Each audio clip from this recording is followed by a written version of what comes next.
Selamat pagi, salam. Bagaimana kabarnya? Sehat semuanya? Haleluya.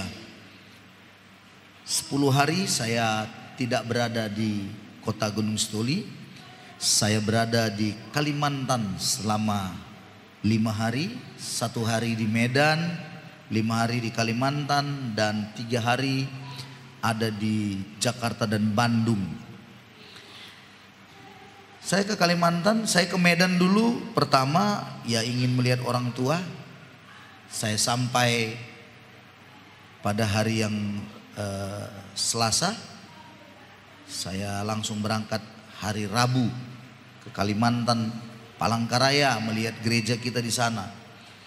Ada kurang lebih 10 di luar pos-pos PI ya, 10 gereja lokal yang sudah ada di Palangkaraya dan sekitarnya sampai ke Sampit.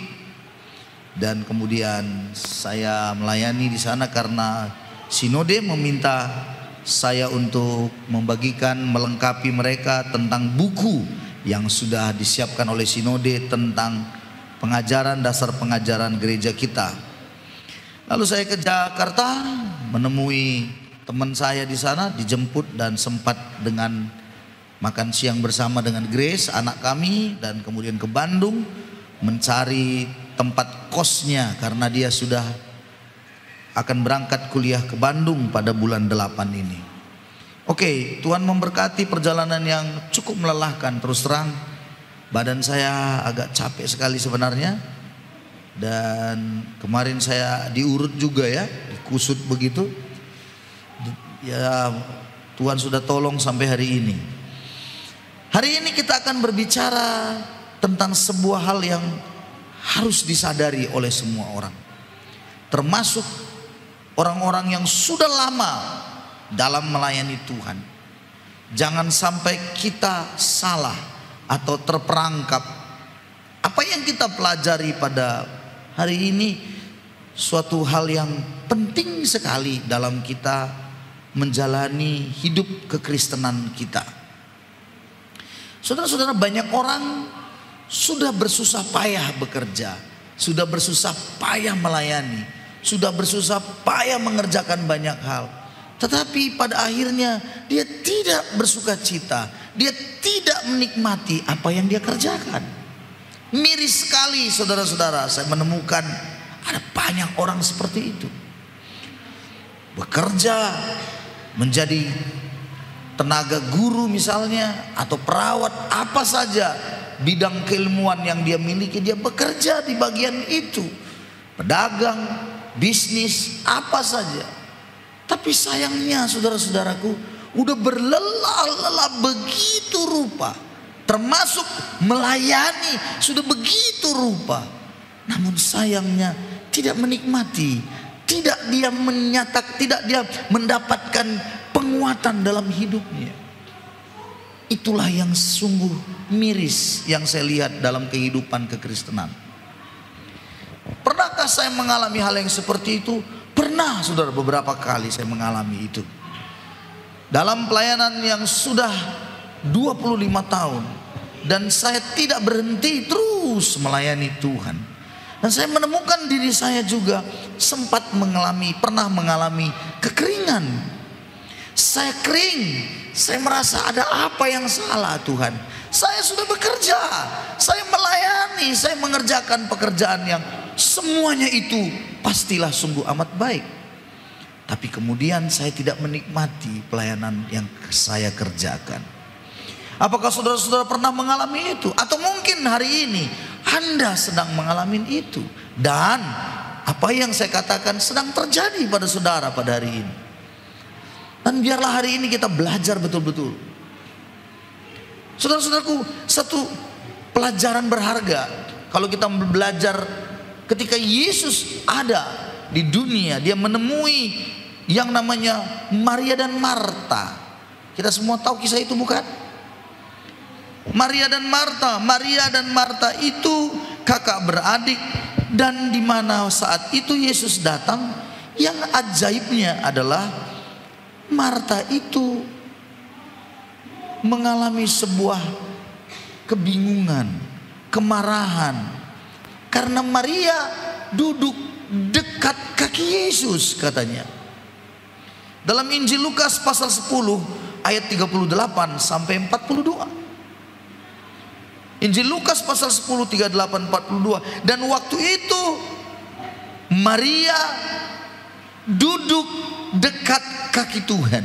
Ayat yang ke-39 mengatakan demikian. Terus mendengarkan perkataannya, sementara Marta sibuk sekali melayani. Lalu dia berkata kepada Tuhan, dia mulai komplain. Tuhan, tidakkah engkau peduli? Dia salahkan Tuhan. Tidakkah engkau peduli bahwa saudaraku itu membiarkan aku melayani seorang diri? Suruhlah dia membantu aku. Saudara-saudara, jangan lupa berapa banyak orang bekerja terus menerus. Tapi ternyata yang dia selalu lihat dalam dirinya itu, dia bandingkan dirinya dengan orang lain. Dia bandingkan kehidupannya dengan kehidupan orang lain. Akhirnya dia bersungut-sungut mengerjakannya. Dalam melayani juga banyak seperti itu saya temukan. Bersungut-sungut. Mengapa? Karena dia sedang melihat apa yang dia lakukan dengan apa yang orang lain sedang kerjakan. Orang lain diam, dia semangatnya luar biasa sehingga dia bersungut-sungut.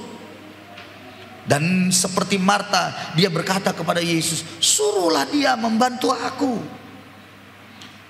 Tapi waktu itu Tuhan menjawab, Marta, Marta, ayat 41 bilang, engkau menyusahkan diri, kau khawatir dan menyusahkan diri dengan banyak perkara. Saudara-saudaraku, jangan sampai engkau dan saya sungguh-sungguh mengerjakan semuanya, tapi engkau tidak menikmati, engkau khawatir, engkau sedang menyusahkan diri dengan banyak perkara.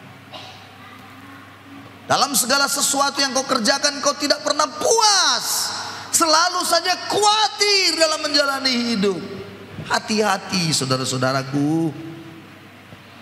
Dalam melayani juga seperti itu. Ibu-ibu terutama, jangan sampai terlalu dalam khawatirmu tentang hari esok, sehingga kau tidak bisa menikmati hidupmu. Bangun pagi kau pun selalu stres dengan hidupmu. Bangun pagi kau merasa bahwa dirimu itu tidak ada yang mengerti, tidak peduli, dan mulai kau marah. Dengarkan saya, bukan orang lain yang salah. Ada sesuatu yang salah dalam dirimu yang kau harus introspeksi. Apa itu? Maria, kata Alkitab, Yesus bilang sudah mendapatkan atau memilih, ayat yang ke-42, memilih bagian yang terbaik yang tidak akan pernah bisa diambil daripadanya. Saudara-saudaraku, ternyata ada bagian yang terbaik dari sekedar kau mengerjakan semua aktivitasmu. Banyak orang sekarang terperangkap dengan melakukan banyak kegiatan. Kalau anak Tuhan, kalau hamba Tuhan bilang terperangkap dengan melakukan yang namanya melayani pekerjaan Tuhan. Ingat, terperangkap dengan yang sebutan melayani pekerjaan Tuhan, itu menjadi sesuatu yang lebih penting daripada sebuah hubungan dengan Tuhan. Saudara-saudara, pada akhirnya saya mengerti dan menyadari bahwa seringkali saya terperangkap dengan semua kegiatan pelayanan yang begitu banyak, sampai saya merasa bahwa itu lebih penting daripada saya mengasihi Tuhan, memelihara hubungan yang manis dengan Tuhan. Terperangkap dengan seolah berkata bahwa saya adalah orang yang ingin membantu Tuhan. Dengarkan saya baik-baik, Tuhan tidak perlu dibantu. Tidak perlu sebenarnya. Lalu kalau begitu apakah kita tidak melayani pekerjaan Tuhan? Iya. Tapi jangan ada di dalam pikiran Anda bahwa Anda itu seolah bisa membantu Tuhan dengan semua apa yang Anda kerjakan. Ingat baik-baik bahwa membangun sebuah hubungan pribadi dengan Tuhan itu jauh lebih penting daripada segala-galanya yang kita kerjakan. Dan Maria dipuji Tuhan untuk hal itu, karena dia duduk dekat kaki Tuhan. Dia senang untuk diam duduk di kaki Tuhan. Bagaimana dengan kita hari-hari ini? Cobalah Anda lihat hidup Anda. Kenapa Anda selalu menggerutu? Kenapa Anda selalu bersungut-sungut dalam hidup ini? Kenapa kita selalu marah-marah melihat segala sesuatu yang belum berubah? Anak yang tidak berubah, suami yang tidak berubah, istri yang tidak berubah. Kita marah terus. Saudara-saudara, perlu dicek. Mengapa? Kita tadinya sudah mencoba mengerjakan yang terbaik buat orang lain. Kita coba untuk membantunya, kita coba untuk mengingatkannya, tapi ternyata belum berubah. Lalu kita marah, kita ngamuk. Saya mau beritahu pada saudara, ada sesuatu yang salah dalam diri kita, bukan orang lain. Atau kebalikannya, kita diberkati, bekerja, dapat berkat kita dapat sesuatu yang luar biasa, tapi sayangnya kita nggak menikmati hidup, masih tetap khawatir saja, masih khawatir saja. Dulu waktu kita belum ada apa-apanya, dulu waktu kita masih ngontrak-ngontrak, lalu kita beriman dan Tuhan tolong kita, dan sekarang kita sudah punya rumah, sudah punya mobil, masih terus lebih parah lagi khawatirnya. Dengarkan saya, bukankah kau dulu, mohon maaf, gembel yang minta-minta dulunya? Tapi bukankah Tuhan pelihara sampai akhirnya bisa punya rumah? Mengapa engkau khawatir lagi dalam hidupmu? Persoalannya bukan masalah khawatirnya sebenarnya. Persoalannya kau kehilangan hubungan manis dengan Tuhan. Itulah menjadi persoalannya. Terus dipaksa dengan target-target dan tujuan mau dicapai, akhirnya hancur. Saudara-saudaraku, akhirnya hancur. Saudara, saya makin menyadari, saya adalah seorang hamba Tuhan yang mungkin terlalu sekali yang namanya target itu harus dikejar. Istri saya pasti ngerti itu. Tapi pada akhirnya saya bisa stres.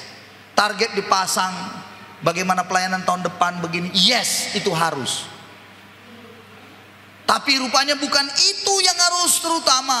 Yang terutama saya harus tetap membangun hubungan dengan Tuhan, mengasihi Tuhan lebih dari segalanya apapun yang saya kerjakan, supaya saya tidak stres. Tahukah Anda di Amerika banyak hamba Tuhan stres dan mati muda? Mengapa? Karena selalu dalam ilmu pendidikannya selalu ada yang mau dikejar, dicapai. Dalam ilmu pendidikan itu memang itu target. Akhirnya ketika tidak tercapai, stres. Belum lagi datang bagai macam persoalan, akhirnya dia pun stres betul. Dan akhirnya mati bunuh diri. Tidak jarang saya mendengar itu.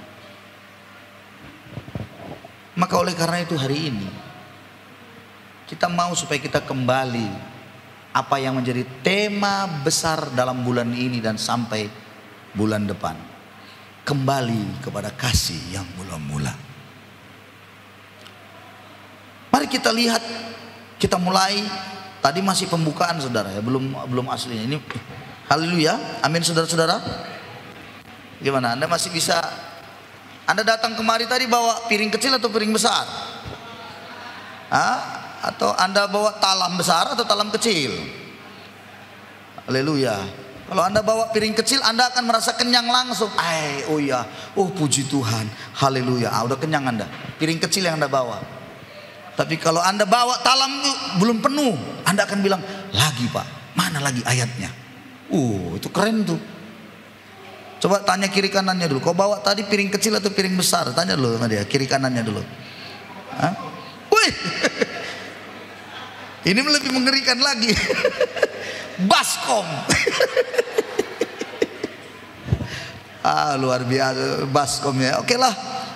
Ya, luar biasa. Mari kita lihat Wahyu pasal yang kedua ayat 1 sampai 7.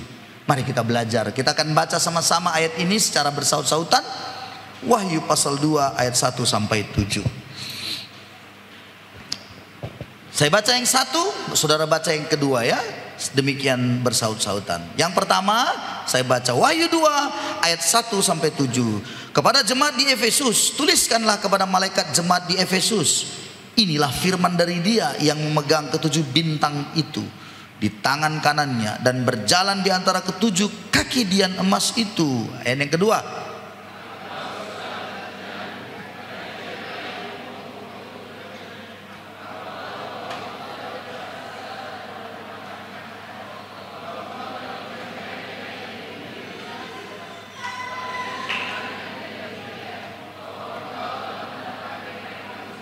Ayat yang ketiga, dan engkau tetap sabar dan menderita oleh karena namaku, dan engkau tidak mengenal lelah. Ayat yang keempat.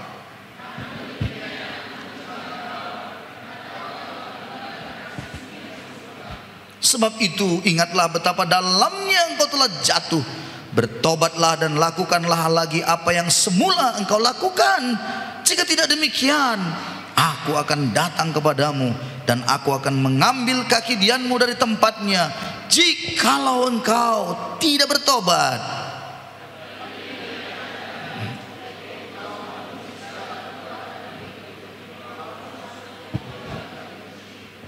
Siapa bertelinga, hendaklah yang mendengarkan apa yang dikatakan Roh Kudus kepada jemaat-jemaat. Sama-sama kita baca. Barang siapa menang, ia akan diberi makan dari pohon kehidupan, dan ada taman Firdaus Allah. Haleluya. Amin. Saudara-saudaraku, kita melihat pada ayat-ayat yang kita baca ini, di sini dikatakan jemaat yang di Efesus. Sekali lagi, jemaat di Efesus. Efesus itu di mana? Jemaat itu di mana? Ingat, wahyu pesan Tuhan kepada Rasul Yohanes dituliskannya dan disampaikannya kepada jemaat-jemaat. Ada 7 jemaat. Para penafsir ada yang mengatakan bahwa jemaat-jemaat yang dituliskan surat-surat itu adalah sesuatu yang terjadi di dalam gereja-gereja. Jadi misalnya ada gereja, satu gereja misalnya, dia tipe jemaat Efesus. Ada gereja yang lain, dia tipe jemaat Smyrna. Ada gereja yang lain tipe jemaat Pergamus. Jadi sebuah nubuatan bagaimana nantinya itu. Itu sebabnya teguran datang, firman datang kepada banyak jemaat-jemaat. Nah, kita belajar satu dulu dari jemaat Efesus ini. Jemaat di Efesus adakah hari ini? Sudah tidak ada lagi. Efesus, jemaat itu didirikan dulu. Dalam kitab Kisah Para Rasul kita melihat pasal 19 misalnya, Paulus berada di Efesus. Dia berada di sana, dan Efesus pada waktu itu adalah kota besar. Sebuah kota besar pada zaman itu. Di sana kota itu dipenuhi dengan sebuah penyembahan berhala yang sangat terkenal, yaitu mereka menyembah dewa Artemis. Kalau kita baca kitab daripada Kisah Rasul pasal yang ke-19 itu. Jadi Dewi Artemis adalah dewi yang namanya percabulan. Jadi ada kuil, dan di situ ada wanita-wanita, dan ada pelacuran bakti di situ. Dan di sanalah Paulus merintis jemaat di sana. Dan gereja itu luar biasa di dalam pengawasan, penggembalaan Rasul Paulus. Dan Rasul Paulus kita kenal sebagai rasul yang sangat konsisten, yang tegas di dalam pemberitaan Injilnya.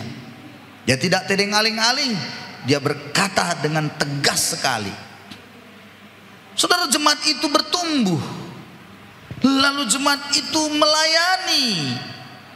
Mereka berada di tengah-tengah kesukaran juga, karena aniaya pasti datang. Aniaya begitu luar biasa dalam kehidupan jemaat itu. Ya, jemaat itu benar-benar mengalami penderitaan. Ya, karena memang siapa mengikut Yesus pada waktu itu bisa nyawa taruhannya. Namun ada satu hal yang penting yang mau kita lihat hari ini. Mari kita lihat ayat yang kedua langsung. Pesan itu datang, dikatakan begini, aku tahu segala pekerjaanmu. Coba lihat ya, baik jerih payahmu maupun ketekunanmu. Berarti jemaat ini apa? Bekerja keras. Orang-orangnya sungguh-sungguh dalam bekerja. Bukan pemalas jemaat ini. Aku tahu bahwa engkau tidak dapat sabar terhadap orang-orang jahat. Mereka tidak suka dengan orang-orang jahat. Engkau telah mencobai mereka yang menyebut dirinya rasul. Dalam bahasa yang lain kata mencobai itu lebih kepada menguji. Jadi mereka itu punya kemampuan menguji mana hamba Tuhan yang betul-betul hamba Tuhan, mana yang palsu, mana yang tidak. Jadi mereka mencoba yang menyebut dirinya rasul, tapi yang sebenarnya tidak demikian. Jadi mereka punya kemampuan. Ini hamba Tuhan, ini hamba Tuhan ini bukan, nggak bener nih, hamba uang ternyata ini. Dilihat hamba Tuhan yang ini, bahaya ini ajarannya sesat. Mereka mampu untuk mendeteksi, mengidentifikasi dengan benar. Bagus nih jemaat. Selanjutnya, bahwa engkau telah mendapati mereka pendusta. Jadi jemaat itu tahu, ini pendusta ini. Hamba Tuhan ini hanya ngomong doang, tukang tipu. Dia tahu, saudara-saudaraku, mereka tahu. Ayat yang ketiga, dan engkau tetap sabar dan menderita oleh karena namaku. Tahan menderita mereka. Hebat ya saudara-saudara. Luar biasa. Luar biasa. Engkau tidak mengenal lelah. Jadi militansinya untuk Tuhan itu tak perlu diragukan lagi. Semangatnya, ketahanannya menanggung penderitaan begitu luar biasa sekali. Dan tidak kompromi dengan yang namanya penyesatan. Langsung buang. Jangan coba-coba. Wah, hebat. Ini kalau ada di antara kita seperti ini, jemaat ini, saya kalau seperti itu ngelihat saudara-saudara, waduh, luar biasa. Saya pasti bilang, hebat, luar biasa umat Tuhan ini, begitu. Ya kan? Anda ceklah, apakah Anda seorang pekerja keras, ataukah Anda seorang yang tetap setia dalam penderitaan? Anda lah yang tahu. Tapi jemaat di Efesus begitu kuatnya dalam hal itu. Mereka mampu bertahan, mengidentifikasi rasul-rasul palsu. Dia tahu militansinya dalam melayani Tuhan tidak diragukan. Hebat benar saudara-saudara. Tapi saudara-saudara, ayat yang keempat, perhatikan baik-baik. Namun demikian, aku mencela engkau. Ternyata Tuhan Allah mencela jemaat itu. Jemaat di Efesus tidak ada lagi hari ini. Di manakah Efesus itu? Sekarang tinggal puing-puingnya saja memang. Kota Efesus. Efesus itu berada di Turki. Kalau sekarang dalam petanya yang sekarang itu, peta modern maksudnya, itu ada di negara Turki. Jadi saudaraku, dikatakan aku mencela engkau. Apa itu? Karena engkau telah meninggalkan kasihmu yang mula-mula. Waduh. Wow. Saudara-saudaraku, inilah yang harus hati-hati. Meninggalkan kasih yang mula-mula. Apa itu kasih yang mula-mula? Dalam Alkitab terjemahan lain, Ada yang mengatakan begini, satu hal yang membuat aku kecewa pada kalian, ini terjemahan yang lain, kalian tidak lagi mengasihi aku dan tidak mengasihi saudara-saudara seimanmu seperti pada waktu kalian baru percaya kepada aku. Itu terjemahan yang lain. Saudara-saudaraku, ternyata bicara tentang kasih yang mula-mula adalah kasih kita kepada Tuhan. Bagaimana luar biasanya kita mencintai Tuhan pada waktu awalnya dahulu. Apa itu kasih kepada Tuhan? Dengar saudara-saudara, dengarkan saya. Kita ini semua orang berdosa, katakan amin. Semua kita ini sebenarnya masuk dalam neraka. Tapi apa yang dimaksud kasih itu? Bukan kita yang mengasihi Allah, tapi Allah lah yang lebih dahulu mengasihi kita. Lewat lagu tadi diingatkan kita bahwa sungguh besar pengorbananmu. Tidak ada lagi ukurannya, luar biasa, sungguh ajaib. Sungguh besar pengorbananmu bagiku, tak terselami, nggak bisa lagi, nggak mampu otak akal kita ini. Bagaimana dia mati di kayu salib menyelesaikan dosa saudara dan saya. Begitu kasihnya, begitu sayangnya dia padamu dan saya. Kasih itu tidak ada lagi yang bisa menandinginya. Kita ini harusnya mati masuk neraka. Kita ini yang harusnya menjadi manusia yang tidak ada gunanya, sampahnya kita ini sebenarnya. Tetapi karena kasih pengorbanannya di kayu salib itulah membuat kita menjadi berarti. Karena kasih Allah yang begitu luar biasa itulah kita berdosa. Maka kemudian apa yang terjadi? Kita menjadi orang yang begitu mengasihi Dia. Kita datang, kita dekat padanya, terima kasih Tuhan, sambil kita menangis. Sebenarnya kita adalah manusia sampah. Tapi karena Dia mati buat kita, kita menjadi berarti. Diangkatnya lagi kita menjadi anaknya. Wow. Kasih itulah yang harusnya taruh dalam diri kita. Kasih Kristus itulah yang harus melekat dalam hidup ini. Dan akhirnya kita pun mengasihi Tuhan lebih dari segala-galanya. Itulah yang dimaksud kasih yang mula-mula. Jadi kasih yang mula-mula itu berbicara apa? Berbicara tentang hubungan yang sudah hancur dulunya, lalu kemudian Dia mati membangun kembali jembatan tuh, hubungan ada lagi. Sehingga kasih itu begitu dalam pada Tuhan. Diwujudkan lewat apa? Ketika mengasihi Tuhan sama seperti Maria tadi, duduk diam di kaki Tuhan. Apa itu? Hubungan yang manis dengan Tuhan lebih daripada segala-galanya. Jemaat di Efesus sudah begitu militan, begitu tahan menderita, tapi lupa bahwa hubungan dengan Tuhan itu harusnya di atas segala-galanya. Dengarkan saya untuk kita semua. Kenapa engkau bersungut-sungut? Kenapa engkau marah-marah? Kenapa kau begini? Kenapa? Jawabannya, lihatlah kasihmu yang mula-mula itu.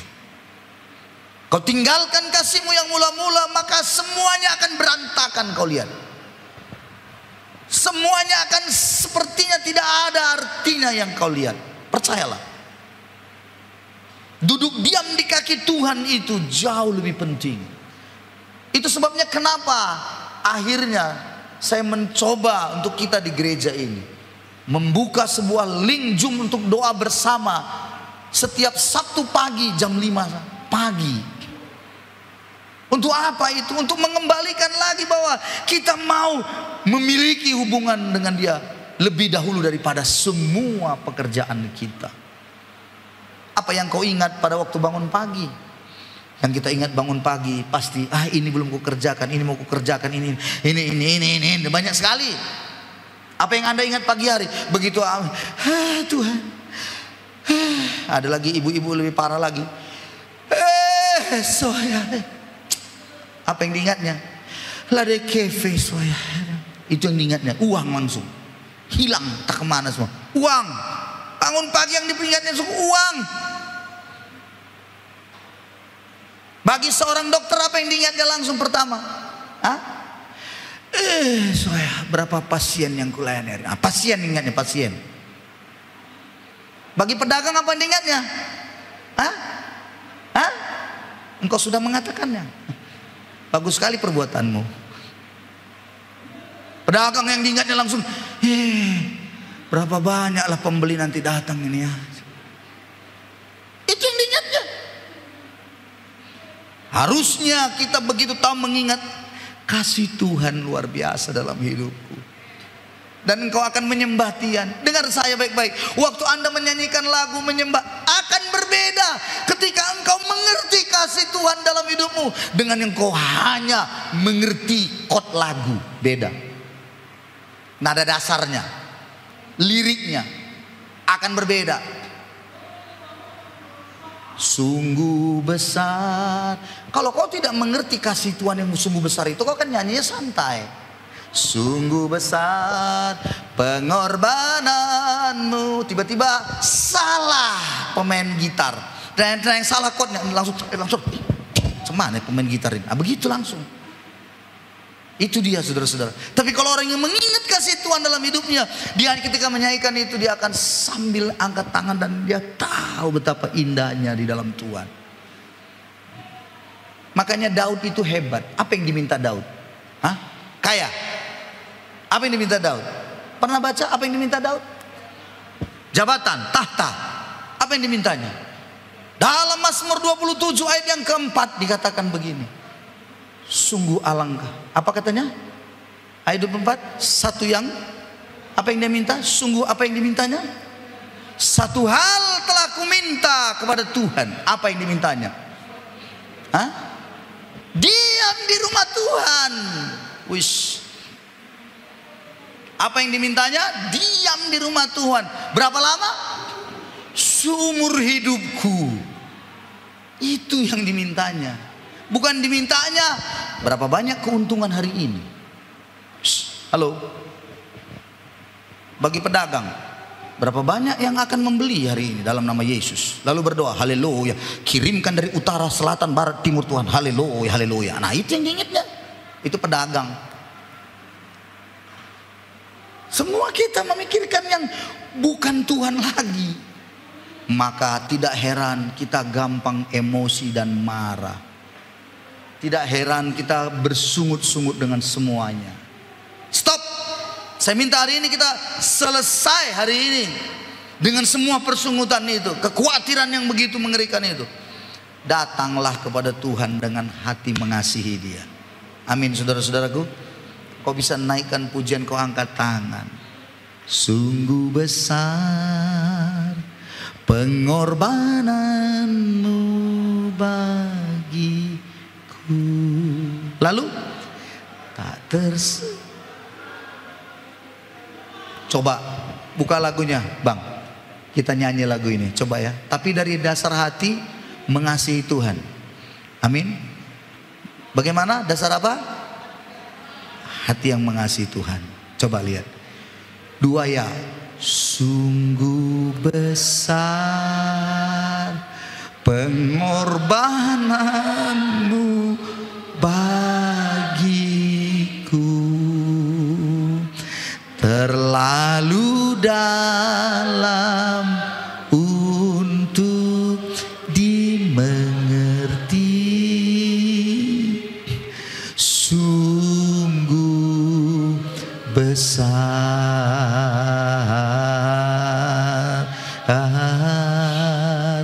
sungguh indah yang kau pikirkan tentangku,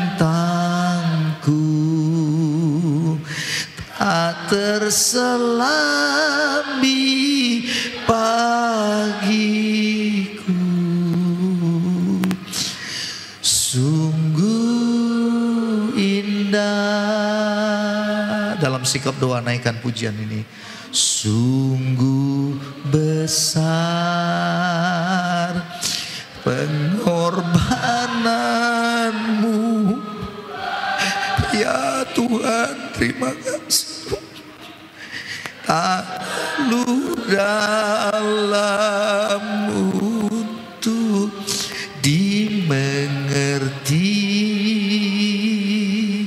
sungguh besar,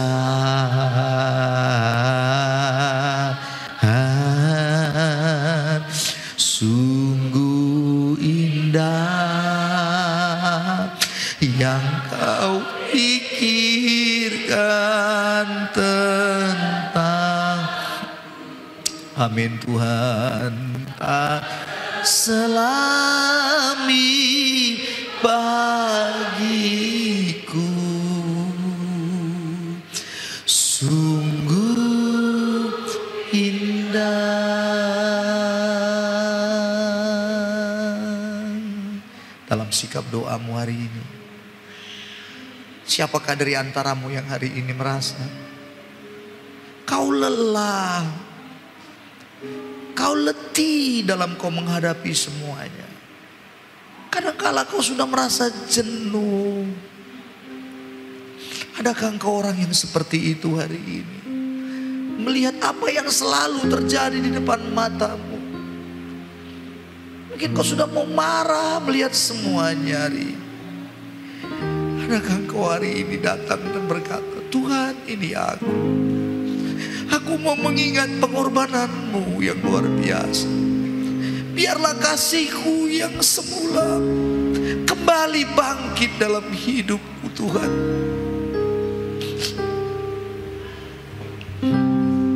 Ingatlah saudara-saudara, betapa dia sangat mengasihi engkau.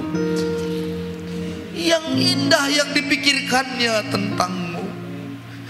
Dia tidak pernah berpikir tentang kejelekan dan kesuraman masa depanmu. Dia tidak pernah berpikir bahwa hidupmu akan berantakan.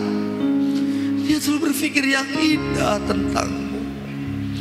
Tidakkah kau sadar hari ini betapa dia mengasihi engkau, sangat mengasihi engkau.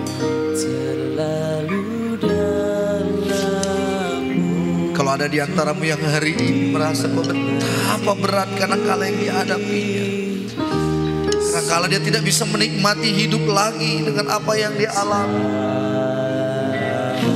Muncul kemarahan demi kemarahan dalam dirinya, yang kadang-kadang dia tidak bisa mengendalikan lagi. Kalau ada di antaramu yang hari ini seperti itu, kau boleh angkat tangan kananmu, taruh tangan kiri di dadamu. Hari saya akan berdoa untukmu yang hari ini mengalami seperti itu hari ini. Kialah baka masya, inara namanya masya, inara namanya masya, nara lamu. Sungguh besar pengorbanan. Biarkanlah hari ini dia menjamah hati. Biarkanlah dia kembali dan memenuhi engkau dengan kasih karunia-Nya itu, sehingga memampukanmu untuk bekerja, mengerjakan banyak hal dalam hidup. Haleluya Tuhan. Haleluya Tuhan. Kala bapa bala masandara takaya mana makaya masandara lamoya pada Yesus. Tuhan, jamalah mereka yang mengangkat tangan hari ini Tuhan. Bawa mereka untuk naik kembali. Tarik mereka mendekat kepadamu Tuhan. Tarik mereka mendekat kepadamu. Tarik mereka ya Tuhan. Tarik mereka, bawa mereka Tuhan. Bawa mereka.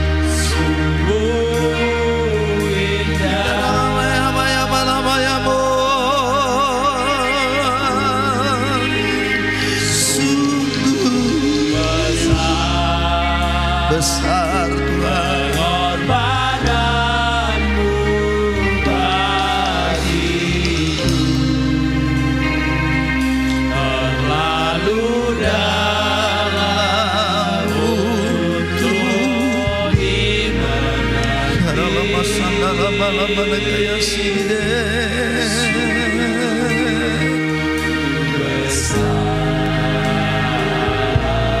Banyak ibu-ibu yang lelah, banyak yang jenuh hari-hari ini, banyak yang sudah merasa semuanya seperti tidak ada gunanya dalam apa yang dikerjakannya hari ini. Biarlah hari ini kasih Kristus memenuhi engkau. Tuhan gantikan lelahmu hari ini, Tuhan gantikan kejenuhanmu.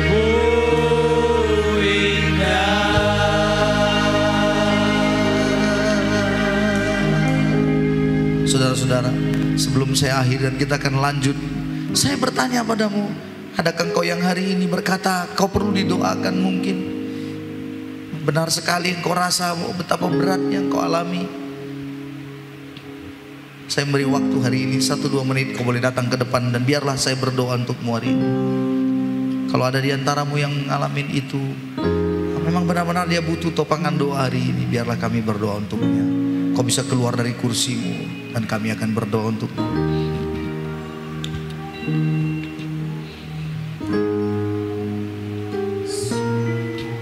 Tidak usah lihat kiri kanan, biar engkau dengan Tuhan saja.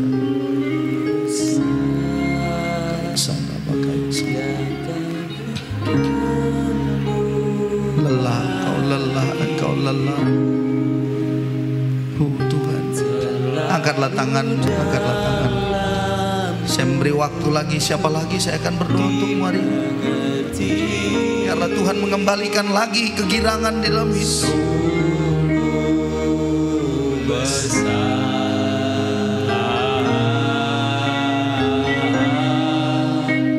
Sungguh indah yang kau pikirkan. Jesus name. Aku berdoa hari ini tak terselami bagimu. Oh, sekere Bapa. Sungguh indah.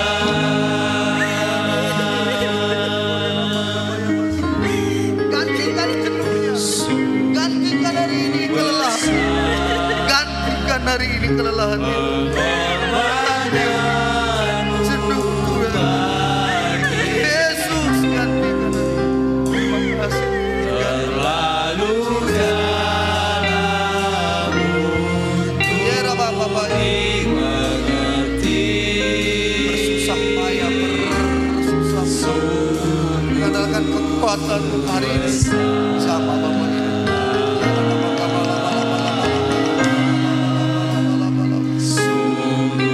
Kembalikan kegirangan, kembalikan hubungan yang sudah Kau pikirkan dalam nama Yesus.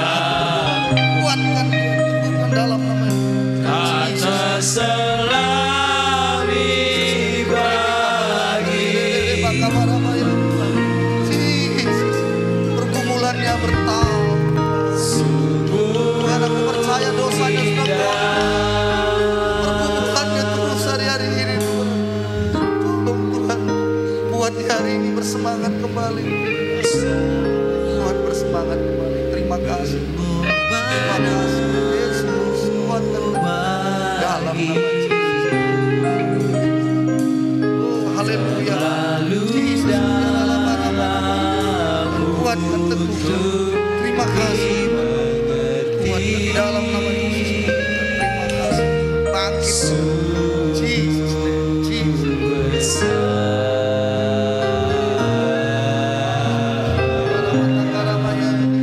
Sungguh indah yang kau pikirkan tentang tak terselami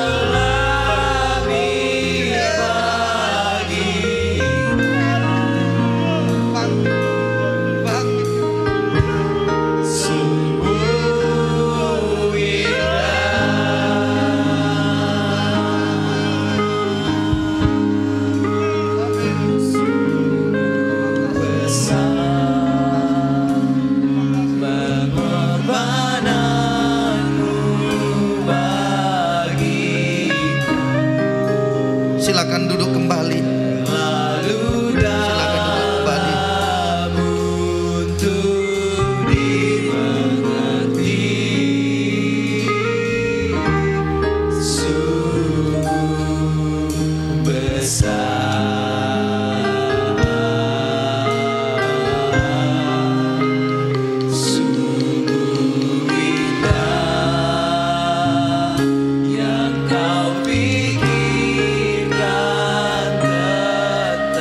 saudaraku yang dikasihi Tuhan, biarlah kita hari ini kita menyadari kita harus kembali kepada kasih yang mula-mula. Amin saudaraku. Amin. Ayat yang kelima kita lanjut. Saya akan akhiri pada ayat selanjutnya. Orang yang mengalami kehilangan kasih yang mula-mula, ayat yang kelima berkata begini: sebab itu ingatlah betapa dalamnya engkau telah jatuh. Bertobatlah dan lakukan lagi apa yang semula engkau lakukan. Ingat, di sini ayat ini bilang betapa dalamnya engkau telah jatuh. Semakin hari semakin saya menyadari bahwa dalamnya kejatuhan seorang anak Tuhan bukan berbicara dia jatuh oleh karena dia berzina saja, berbuat dosa perzinahan yang jatuh dalam dosa itu. Tapi rupanya dalamnya engkau telah jatuh adalah ketika kita kehilangan kasih yang mula-mula itu. Berarti kita sedang jatuh begitu dalam.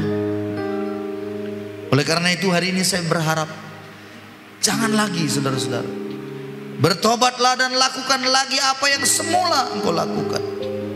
Waktu kita pertama sekali bertobat, sungguh-sungguh kita menyadari kasih Tuhan itu. Lakukan lagi sebuah hubungan yang manis dengan Dia karena kita mengasihi Tuhan, bukan karena kita melakukan semuanya segala sesuatu seperti menolong Tuhan. Bukan. Saudara dan saya perlu sadari hal ini. Pulang dari sini, lakukan lagi hubungan manis dengan Tuhan.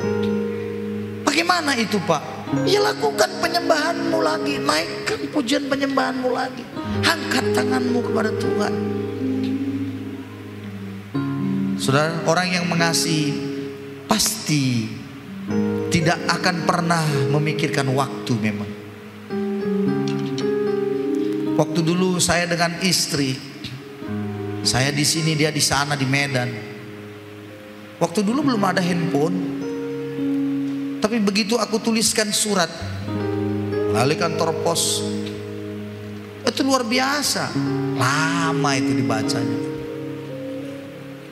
Hanya 10 kalimat tapi lama berjam-jam. Saya percaya orang yang sudah pernah jatuh cinta pasti seperti itu. Tulis di situ, kepada yang kukasihi. Itu pasti berhenti. Begitu dibilang kepada yang kukasihi, itu pasti berhenti begini. Menghayati, buka lagi. Begitu. Tricia Misnawati Raja Gugu di Medan.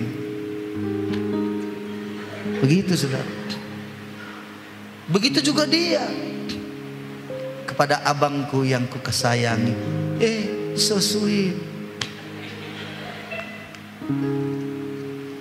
Dan Anda tahu kalau orang jatuh cinta, coba lihat sana di Taman Yahobu sana, orang jatuh cinta, apa yang diceritakan? Enggak ada. Cuman duduk-duduk sampai-sampai 3 jam. Ada yang disampaikannya? Enggak ada, cuma iya deh ya. 3 jam. Orang kalau mengasihi Tuhan, begitu dia menyembah Tuhan, nggak terasa. Aduh, udah 1 jam. Nggak terasa. Sampai lupa. Aduh. Belum kumasak nasi, sampai lupa dia masak nasi. Itulah orang yang kalau sudah mengasihi Tuhan. Saudara-saudara, saya mau tanya pada saudara, bagaimana dengan kita? Luar biasa bukan? Masih saya ingat kali dulu, karena saya rindu mendengar suaranya, bukan hanya tulisannya. Ada dulu wartel di sana, warung telepon, tahu wartel kan? Itu di samping tempatnya Ibu Inabowo, itu ada di samping dulu itu tempat dia jual. Ada tilam-tilam ya di sana itu. Sampingnya itu ada dulu wartel di situ. Masih saya ingat. Karena Anda tahu pada waktu itu, kalau Anda menelepon, Anda akan membayar kalau pagi 75%. Kalau jam 11 malam, itu hanya membayar 25%. Zaman itu saya tidak punya banyak uang, tapi entah kenapa ada uangku 1.000. 1.000 itu cukuplah. Maka saya pura-pura lama menunggu di luar wartel itu. Mau ditutup jam 11. Saya bilang, saya mau masuk. Sebentar, udah mau tutup ini bang. Enggak, penting ini, penting. Jam 11. Begitu belum jam 11 saya pura-pura putar-putar. Pokoknya jam 11 mulai. Begitu jam 11 saya tahu. Yang anehnya selalu terjadi. Rupanya dia di sana sudah menunggu. Dia tahu bahwa saya akan telepon. Itulah ajaibnya saudara-saudara. Dia tidak tidur, dia belum tidur. Dia tahu bahwa saya pasti telepon. Lalu mulai, gimana kabarmu dek? Bang, iya gini. Dan saya lihat di semua kan ada di situ tertera udah 200, 300. Uang saya cuma 1.000, 400. Iya dek, ya gini, iya gini, udah 960. Udah ya dek, cek. Habis. Apa boleh buat? Dia pasti mengerti. Dia pasti bilang nggak ada uangnya. 1.000 habis. 1.000 akhirnya kembali nanti limpul. Waktu itu masih laku limpul kan? Puji Tuhan. Udah mendengar suaranya. Tak 2 minggu lagi, 3 minggu lagi ada lagi uang. Dulu itu uang 1.000 itu begitu berharga. Maka saya akan telepon. Pernah satu kali kami agak clash. Dan saya harus berangkat kembali ke Nias. Tidak aku bilang bahwa aku berangkat pulang aku ke Nias. Nggak mau lagi aku ketemu sama dia. Apa dibilangnya sama kawan saya? Kejam kali abang itu. Kejam kali. Tidak peduli dia sama aku lagi. Memang kami berantem, tapi permisilah maunya pulang. Beritahulah kalau udah pulang. Kawan saya dari sana menghubungi saya. Kau pun gila pula, kau masa gak kau beritahu sama dia kau pulang? Biar tahu dia, pusing kepala aku nengok dia, ribut kali mulutnya, selalu ngomel saja, begini. Aku bilang, kawan saya baik saya di sana bilang, bukan begitu, romantislah kau sedikit. Nah, saya memang tidak romantis. Saya adalah tipe laki-laki yang sangat tidak romantis. Saya belajar romantis itu dari mana? Dari dia. Kalau saya nggak romantis, susah saya romantis. Tapi begitu saya kena kuasa Roh Kudus, melebihi romantis, saudara-saudara. Itu dia pasti tahu. Tapi nunggu kena kuasa Roh Kudus ini, nah itu lama. Mungkin perlu 5-10 tahun. Apa yang saya mau katakan? Begitulah kasih, begitulah mencintai. Kalau kita mencintai seseorang, kita bisa seperti itu. Kalau kita mencintai Tuhan, kita akan bilang, walaupun sebentar Tuhan, tapi aku mau menyembahmu Tuhan walaupun sebentar. Aku mau menikmati Engkau hari ini Tuhan. Aku mengangkat tanganku dan berkata kepadamu, Engkaulah Rajaku Tuhan. Engkaulah Rajaku Tuhan. Engkau angkat tangan dan kau sembah dia, kau menyembah dia. Gak akan heran air matamu akan mengalir. Dan kau akan menikmati Tuhan luar biasa. Dan kau lihat hasilnya. Waktu engkau bekerja, kau tidak akan lagi khawatir. Kau tidak bersungut-sungut lagi. Kau tidak marah-marah lagi. Hari ini, ayo sadarlah. Ingatlah betapa dalamnya kita sudah jatuh ketika kita kehilangan kasih yang mula-mula. Mari kita datang pada Tuhan. Semuanya saya tutup. Dan mari bersama-sama naikkan pujian ini lagi.